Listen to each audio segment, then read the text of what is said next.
AITA for posting our private chat after she said she only agreed to marry me to save face? My name is Nathan, and I'm 31 years old. Until recently, I was engaged to Madeline, who is 28. We had been together for 4 years, and I honestly thought she was the one. You know that feeling when everything just clicks? Yes, I had that. Past tense. For 3 years, everything was perfect. We traveled abroad to Italy and Thailand. She planned incredible trips. I covered most of the expenses because I earned more. We moved in together. We got a downtown apartment with a mountain view for $3,200 a month. I paid $2,400. She paid $800. Her friends loved me. My friends loved her. Our families got along great. My mom literally cried when I told her I was going to propose, but looking back, there were signs. Madeline would get anxious when couples we knew got engaged. She would change the subject whenever I mentioned our future. Someday, when we have kids, would get a response like, "Let's just focus on the now." And there was her college ex, Evan. She said they were just friends, but she would always mention their lunches after they happened, never before. Still, I planned the perfect proposal. It took me 3 months. Madeline had always talked about wanting something romantic and public with friends and family. I literally made a spreadsheet of everything she ever said she liked. Here is what I delivered. I rented out an exclusive rooftop restaurant overlooking the mountains, $2,500. A hidden photographer to capture everything, $800. A string quartet, as she loves classical music, $600. White roses everywhere, $450. The ring, a platinum band with a 2-carat cushion-cut diamond, exactly the style she had pointed out months earlier, $18,000. The total came to over $22,000. I even nailed the ring size by swiping one of hers while she was in the shower. I felt like I was on a spy mission. The night of the proposal, I told her we had a work dinner. When the elevator opened onto the rooftop and she saw everyone waiting for her, her reaction seemed perfect. Hands to her mouth, eyes wide.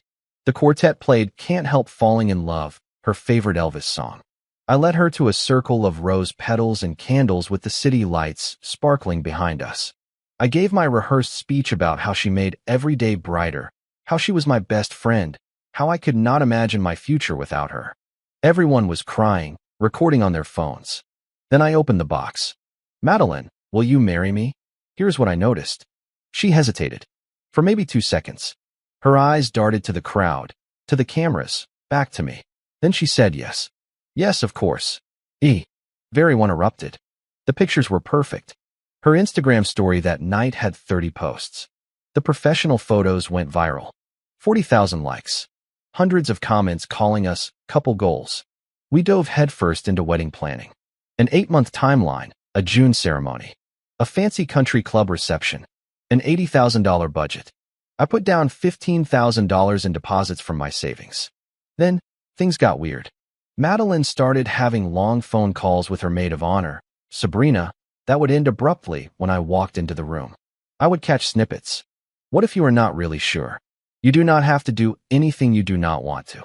Sabrina had always been trouble. Freshly divorced, constantly dramatic, always the victim. She would make comments like, "Marriage is just a contract that benefits men, and do not let him tie you down before you are ready." All of this while I was sitting right there. My buddy Dylan was direct. "Dude, Sabrina is poison. She is going to wreck your relationship." 6 weeks after the proposal, Madeline started asking very strange questions. "What happens to your commissions if we get divorced? How does asset division work in Colorado?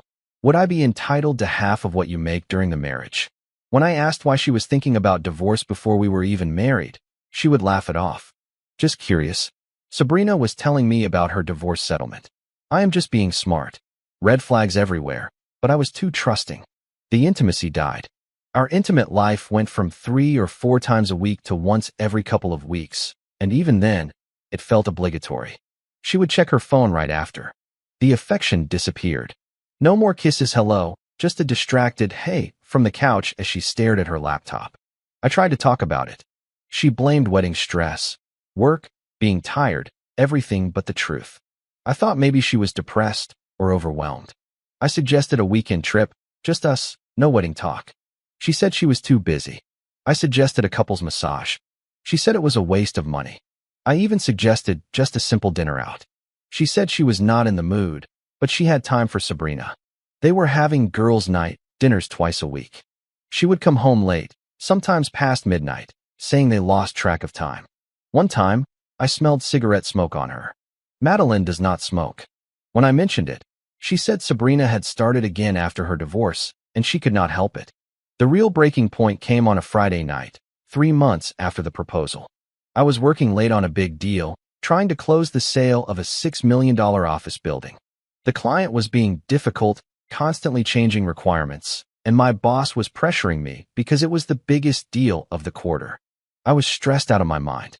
I had not eaten since lunch and finally wrapped up around 11 p.m.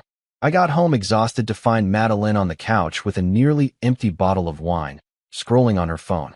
The television was on, but she was not watching it. She was just staring at her phone, wiping her eyes occasionally. "Hey, babe," I said, dropping my briefcase by the door. "Sorry I am so late. The Jefferson deal is finally moving. It should close next week." She barely looked up. "Uh-huh. Are you okay? You have been crying." "I am fine." I sat down next to her, trying to gauge her mood. She was wearing sweatpants and one of my old college t-shirts, hair in a messy bun, no makeup. She was normally more put together, even at home. "Are you sure? You seem off." She put her phone down and turned to me. Her eyes were red and puffy, like she had been crying for a while. "Look, I need to tell you something." My stomach dropped. In my experience, nothing good ever follows those words. The last time someone said that to me, my college girlfriend broke up with me. Before that, my dad said it before telling me my grandpa had died. "What is wrong?" She took a deep breath, then another, like she was gathering courage. "I have been thinking a lot about us, about the engagement, about everything. And I have been talking to Sabrina." "Of course," I muttered. "Do not do that. She is just trying to help me figure things out." "Figure what out?" "Whether or not you want to marry me. Because that is something you should have been clear on before you said yes." "That is not fair. None of this is fair." "Madeline, what is going on?" She started crying harder. "The proposal was beautiful. It really was. You did everything right. You made it perfect, exactly how I always said I wanted it." "Okay," I said. I was trying to stay calm, but my heart was hammering. Every instinct was screaming that bad news was coming. "But I need to be honest with you about something." She was not looking at me, just fiddling with the label on the wine bottle. The silence stretched on for what felt like an eternity. The television was still on in the background, a cooking show Madeline had seen 1,000 times. "The reason you said yes was what?" I prompted. She took a shaky breath. "I only said yes because everyone was watching." The words hung in the air like a live grenade. I just stared at her, trying to process what she had just said. The cooking show was still on, the host cheerfully explaining how to make a soufflé. "What?" I said, my voice barely a whisper. She continued, not looking at me. "All those people, the cameras, the photographer, everyone was expecting me to say yes. My parents were there, your parents, everyone I know." I felt trapped. So I said yes because I did not know what else to do. I felt like I had been punched in the gut, like all the air had been sucked out of the room. "You have been wearing my ring for 3 months. We have been planning a wedding. We have put down $15,000 in deposits. And you are telling me you never actually wanted to marry me." "It is not that I do not want to marry you," she said quickly, finally looking at me. "It is that I do not know if I am ready. And I did not realize it until after I had already said yes. And then I thought maybe the feelings would come, that I would get more comfortable with the idea, but it has not happened." 3 months, Madeline. 3 months. You have had plenty of time to tell me this in private. We have had countless conversations about the wedding, about our future, about what our life would be like, and not once did you think to say, "Hey, by the way, I did not really mean it when I said yes." "I know," she said, her crying getting heavier. "I kept trying to convince myself it would be okay, that the feelings would come, but they did not. And Sabrina thinks." "Sabrina," I interrupted, standing up. "Of course Sabrina is in on this. What did she say? That marriage is a trap? That I am trying to control you? That you should leave me while you still can? She is just trying to help. She went through a bad marriage. She knows what to look for. She said I need to be honest with my feelings instead of just going along with what everyone expects. So, just to be clear," I said, my voice rising. "When you put it like that." She stood up, too, getting defensive. I was not lying. I was trying to figure out my feelings. It is not the same thing. It is exactly the same thing. Every time you said, I love you. Every time you showed off that ring. Every time we talked about honeymoons or kids or buying a house. You were lying because you knew you did not want any of it. That is not true.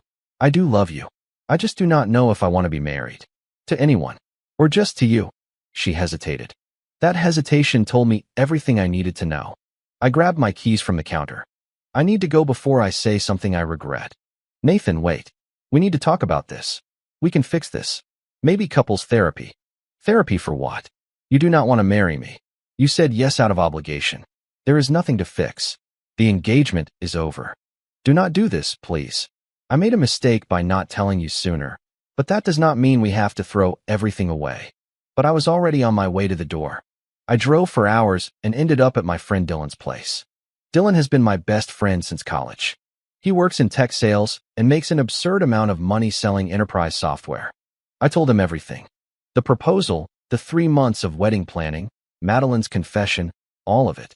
When I was done, he just sat there in silence for a minute, processing it all. Dude, he said after a long pause. Tell me about it. What am I supposed to do now? Part of me wants to try to fix it. But how do you fix something like this? She lied to me for 3 months. She let me believe we had a future when she knew we did not. Dylan took a sip of his beer. You know what bothers me the most about this whole thing? She did not tell you in private the day after the proposal. She told you 3 months later. Probably because Sabrina finally talked her into it. That is not someone who respects you enough to be honest. That is someone who was hoping the problem would just go away. He was right. If Madeline had come to me a week after the proposal and said, hey, I panicked. I felt pressured. Can we talk about this? That would have been one thing, something we could have maybe tried to work through. But 3 months of deception, 3 months of accepting congratulations, planning a wedding, spending my money, all while she knew it was a lie. That is different. That is calculated. I crashed at Dylan's place that night. I slept on his couch, or at least I tried to. Mostly, I just stared at the ceiling, thinking about how I had missed all the signs, the distance, the weird questions about divorce, the constant presence of Sabrina. It was all there, and I ignored it. By the next morning, Madeline had sent me 15 texts. They ranged from apologies, I am so sorry, I never meant to hurt you, to justifications, you have to understand how overwhelming it all was, to demands, you need to come home so we can talk about this like adults. I ignored them all and went to the gym. Working out has always helped me clear my head. While I was on the treadmill, my phone buzzed with a call from Madeline's mom, Patricia. I almost did not answer. What was I going to say to her? But I felt like I owed her an explanation. She had always been good to me, treated me like a son. Nathan, honey, what is going on? Madeline called me this morning in tears, saying you left last night. I explained the situation, trying to keep my emotions in check. There was a long pause on the other end of the line. I could hear her breathing, processing. She told you that. Patricia's voice shifted from concern to angry. That she only said yes because people were watching? Yes, those were her exact words. Oh my God, Nathan, I am so sorry. I had no idea she felt that way. The proposal was beautiful. We were all so happy for you too. She seemed so excited. She was showing the ring to everyone, posting about it all the time. Are you sure that is what she said? I am sure, Patricia. I could not make something like that up if I tried. Another pause. So what are you going to do now? Honestly, I do not know yet. But I am not making any rash decisions. I need time to think. Of course, Nathan. Whatever you do, I understand. What she did, hiding that from you for 3 months, that is not right. You deserve to know from the beginning. When I got back to Dylan's apartment, I found him at his laptop. Dude, you have to see this. Madeline's Instagram story. He showed me his phone. Madeline had posted a long, multi-slide story about how relationships are complicated and sometimes people need space to figure out what they really want. There were quotes about personal growth, knowing your own truth, and not living by others' expectations. She was subtweeting our situation without mentioning my name, but anyone who knew us knew what she was talking about. The comments were filled with her friends supporting her. You deserve to be happy, girl. Trust your gut. Proud of you for being honest with yourself. No one knew what she was really being honest about. That she had said yes to an engagement she did not want. She is trying to control the narrative, Dylan said, swiping through the story. Getting her version out there before you can tell yours. Making herself look like the mature one who is just trying to figure out her feelings instead of the person who lied for 3 months. Something inside me snapped. She had humiliated me by accepting a proposal she did not want. She had let me plan and pay for a wedding she never intended to have. She had lied to my face every day for 3 months, and now she was trying to play the victim on social media. No, that was not going to happen. You know what? I am done. I am done protecting her. I pulled out my phone and opened my voice recorder app.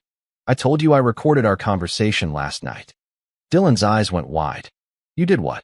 I started recording important conversations ever since my uncle got screwed in his divorce. His ex claimed he said and did a bunch of stuff that never happened, and he had no way to prove otherwise. He lost his house, his savings, everything. Since then, I record any conversation that might matter later. You wanted a record, just in case. I recorded her saying she only accepted because everyone was watching. Every word of it. The whole conversation. Dylan put down his coffee mug. So what are you going to do with it? I thought about it for a moment. Madeline had made our proposal public. She had turned it into a viral moment for her social media. She had used our relationship for likes and validation. She had invited the entire world to celebrate with us. And now she was trying to spin the story to make me look like the bad guy, like I was the one being unreasonable. I am going to post it. Are you sure? That is pretty nuclear. Fair point. But dude, this is going to blow up. Good. Maybe it will save the next guy from wasting 3 months of his life on someone who is not sure. I spent the next couple of hours editing the recording.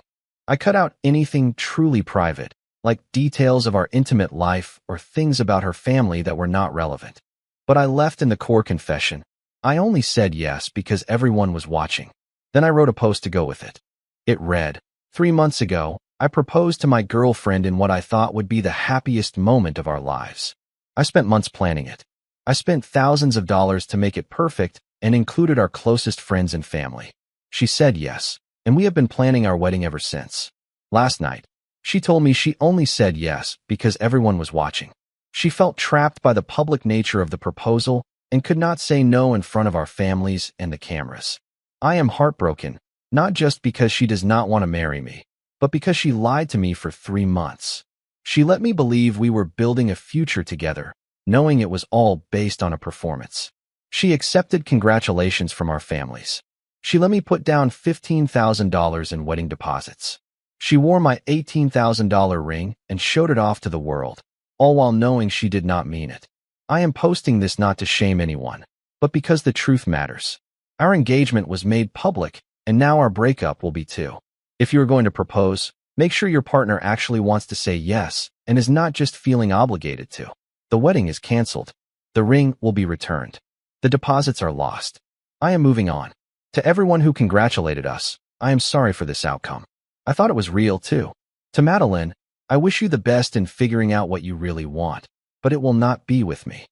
I attached the audio and posted it to Instagram, Facebook, and Twitter simultaneously. Then I turned off my phone and tried to sleep. The next morning, Dylan woke me up by shaking my shoulder. Dude, check your phone. I turned it on to over 300 notifications. The post had been shared thousands of times. The audio had been downloaded and reposted on multiple platforms. The hashtag ProposalGate was trending locally in Denver. My Instagram had gained 15,000 followers overnight. People I had never met were commenting, sharing their own stories of being deceived or manipulated. The comments were overwhelmingly supportive. You dodged a massive bullet, man. Lying for 3 months is unforgivable. She wasted 3 months of your life and thousands of your dollars. Good on you for exposing the truth. The audacity to say yes and then lead you on for 3 months while you planned and paid for everything. This is why public proposals are risky, but she should have told you in private afterward, not kept lying. My ex did something similar. I wish I had had the guts to speak up like you. But there were her defenders, too. Posting a private conversation is toxic and manipulative. She was scared and made a mistake. This is cruel revenge. Public proposals put way too much pressure on people. He should have known better than to propose in front of 40 people. 2 wrongs do not make a right. He is just trying to ruin her reputation. I ignored the haters and focused on the messages of support. Friends were texting me, some I had not heard from in years, telling me they were proud of me for standing up for myself. My parents called, both angry on my behalf. My dad said, "Good. She does not deserve you. Do not even think about taking her back." Then came the backlash against Madeline. The comments on her Instagram were brutal. She was being called a liar, a gold digger, a scammer. Her event planning company's page started getting negative reviews from strangers who had never used her services. It was honestly more than I had expected, and a part of me felt guilty. But then I remembered she had made our engagement public. She had used it for social media content and validation. She had invited the world to celebrate with us. This was just the natural conclusion to a story she started. Sabrina tried to do damage control, posting her own long text post about how I was an abusive narcissist for violating Madeline's privacy and manipulating the narrative. She claimed Madeline had been manipulated and coerced into staying quiet, that I had created an environment where she felt she could not be honest. The post was soundly ratioed, with people pointing out that Madeline had made the engagement public from the start, that lying for 3 months was not being manipulated, and that maybe Sabrina should focus on her own failed marriage instead of wrecking her friend's relationship. 3 days after my post went viral, Madeline showed up at Dylan's apartment. I was staying there while I figured out our living situation. Our lease was not up for 6 months, and I had to figure out how to navigate that.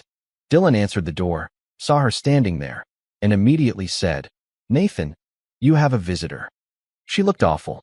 Puffy eyes, hair thrown into a messy ponytail, wearing sweatpants and a huge sweatshirt. She clearly had not slept. No makeup, which was rare for Madeline, who always prided herself on looking put together. "We need to talk. I do not think there is anything left to say." "Nathan, please." Her voice broke. "What you did, posting that recording. Do you have any idea what you have done to my career, to my life?" "I made a mistake. I panicked. But you did not have to destroy my reputation over it. You did not have to make it public. You made it public, Madeline. You posted the proposal all over your socials. You used our relationship for content. You made it a spectacle. I just finished the story with the truth." She started crying. "My company is getting review bombed by people who do not even know me. My boss called me in for a meeting about how this is affecting our reputation. People are sending me horrible messages. I am getting death threats, Nathan. I have lost 2,000 followers. My family is humiliated. Do you have any idea what that feels like? And I lost my fiancé and 3 months of my life to a lie. My family is embarrassed that they celebrated something fake. Our friends feel like idiots for congratulating us. That $15,000 is gone forever. We are not the same. I want to fix this. Can we please just talk? Maybe we can work through this. I will go to therapy. I will do whatever it takes." "Work through what? The fact that you do not want to marry me? That you said yes out of obligation and then lied for 3 months? There is nothing to fix.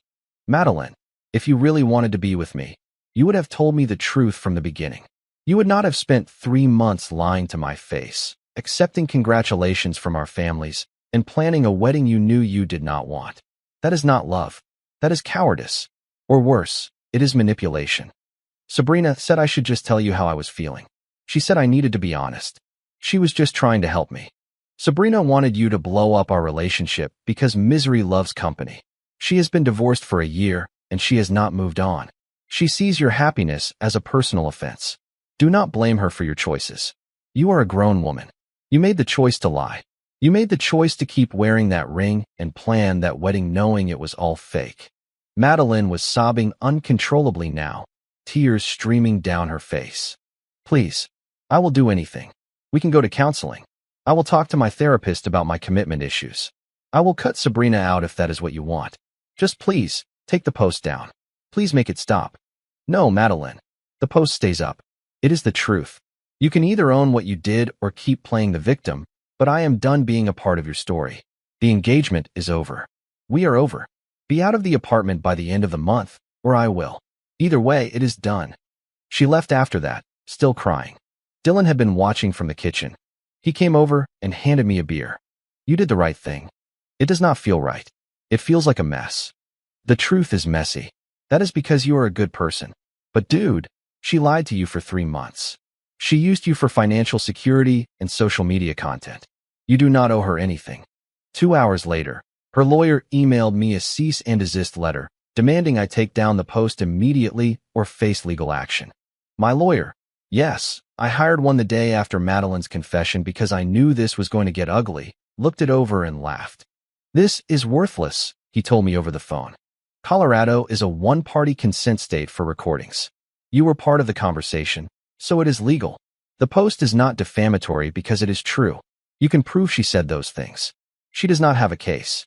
I will send a reply, but do not worry about it. The cease and desist went nowhere. If anything, it made Madeline look worse, like she was trying to silence the truth instead of owning her mistakes. Over the next couple of weeks, things got more complicated. Madeline and I had to untangle our living situation, which was tricky because we were both on the lease. We had moved into that apartment together, with both our names on everything. The landlord was surprisingly understanding when I explained the situation to him privately. I ended up buying out Madeline's half of the lease. It cost me $10,000 to cover her half until the lease was up, and she moved back in with her parents. The landlord even thanked me for handling it maturely, saying most breakups end in tenant nightmares. The wedding venue deposit was non-refundable, but I contacted them, told them the whole story, showed them the social media posts, and explained what had happened. They actually offered to transfer it to a future event or apply it to a corporate event. A classy move. I told them I would think about it. Maybe I would use it for a big work event or something. The other vendors were less flexible. The photographer kept her $3,000. The band kept their $2,000. The florist kept her $2,000. All told, $15,000 lost. Just gone. The only saving grace was that we had not sent out invitations or booked the honeymoon yet. The jewelry store took the ring back after I explained the situation and showed them proof of the broken engagement. They gave me full store credit, $18,000, which I used to buy my mom a beautiful diamond necklace for her birthday, my sister a nice bracelet, and my dad a vintage watch he had been eyeing. At least the money went to people who actually loved me. Friends split into camps. Most of them sided with me. They had seen how excited I was about the proposal, how much effort I had put in, how much money I had spent, and they were outraged by what Madeline did. They understood why I posted the recording. But some mutual friends, mostly on Madeline's side, felt I had gone too far. One guy I had known for a couple of years, actually a co-worker of Madeline's at the event planning company, sent me a long text. Nathan, I get that you are hurt, but posting that recording was vengeful. You publicly humiliated her. She made a mistake, but you crucified her for it. That is not right. I texted back. She humiliated herself. I just held up a mirror. She made our engagement a public spectacle. She used it for social media validation. If she wanted privacy, she should not have broadcast our relationship to 40,000 people. He never replied. We have not spoken since. Even the local media picked up the story. A reporter from a Denver lifestyle blog reached out to me for an interview. She wanted to do a feature on public proposals and the pressure they create. I declined. The story had gotten big enough already. I wanted to move on with my life, not become some cautionary tale about modern romance. But the blog ran the story anyway, using my posts and Madeline's to piece together the narrative.